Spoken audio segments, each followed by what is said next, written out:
Welcome again. Let's start our question number 2 from exercise 15.1. The statement says that which of the following experiment have equally likely outcomes. प्यारे बच्चों, एक बार statement clear करवाना चाहूँगा।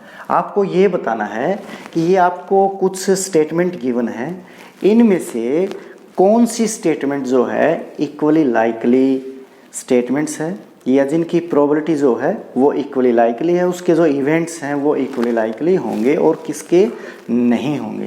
प्यारे बच्चों, आपको बेसिक कंसेप्ट में बताया जा चुका है कि इक्वली लाइकली इवेंट्स क्या होते हैं। वो इवेंट्स जिनके अपीयर होने की प्रोबेबिलिटी इक्वल हो वो इक्वली लाइकली इवेंट्स होते हैं। फॉर एग्जांपल, मान लिया in case of tossing of a coin, you know very well, head के अपीयर होने की प्रोबेबिलिटी 1/2, टेल के अपीयर होने की प्रोबेबिलिटी आल्सो 1/2। तो ये इवेंट कैसे होंगे? Equally likely events. तो taking first part, a driver attempt to start a car, the car starts और डज नॉट स्टार्ट्स। प्यारे बच्चों, एक इवेंट तो ये है कि कार स्टार्ट होगी और दूसरी इवेंट्स ये है कार स्टार्ट नहीं होगी। अब ये पूछा गया है कि क्या ये दोनों इवेंट्स इक्वली लाइकली हैं कि नहीं हैं। तो प्यारे बच्चों, बताना चाहूँगा कि इसमें हमें फुल इन्फॉर्मेशन गिवन नहीं है। ठीक है, अगर मान लिया मुझे पता है कि वो कार पिछले 15 सालों से या पिछले 5 सालों से वहीं पर एज इट इज़ खड़ी है, ठीक है, तो मुझे पता है वो ख़राब है, मैं उसको स्टार्ट करूँगा वो होगी नहीं, मुझे पहले ही पता है। ठीक है, तो इसके बारे में फुल इन्फॉर्मेशन गिवन नहीं है। क्या पता वो 15 सालों से खड़ी है, ठीक है, क्या पता उसमें इंजन है भी कि नहीं है। अब वो तो मुझे पता है कि उसमें इंजन नहीं होगा तो स्टार्ट कैसे होगी। तो इसके बारे में फुल इन्फॉर्मेशन गिवन नहीं है, तो मैं नहीं कह सकता कि जो कार स्टार्ट होगी और वो कार स्टार्ट नहीं होगी वो दोनों इक्वली लाइकली इवेंट्स हैं। ठीक है, अगर मान लिया कोई मेरे को पहले ही पता हो कि ये कार, मान लिया एक पर्टिकुलर कार है, मुझे पता है कि पिछले 5 सालों से यहीं पर एज इट इज़ है, तो मैं चाहे कितनी ट्राई करूँ, मुझे स्टार्ट करने से पहले ही पता होगा कि ये स्टार्ट होगी ही नहीं। ठीक है, तो इस केस में हम क्या कहेंगे कि दीज इवेंट्स कार स्टार्ट्स और does not starts are not equally likely.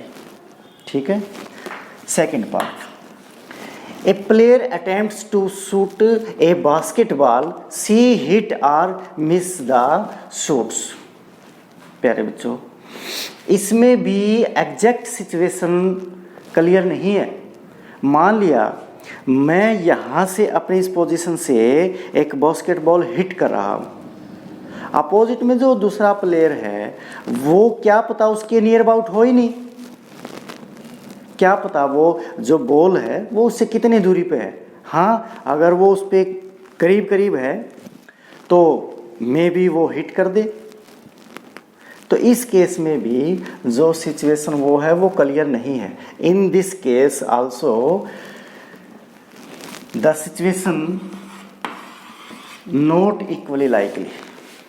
ठीक है, third part, a trial is to made to answer a true false question, the answer is right और रॉन्ग। हाँ, ये इक्वली लाइकली होगा प्यारे बच्चों, क्योंकि देखिए मैंने आपसे एक क्वेश्चन पूछा,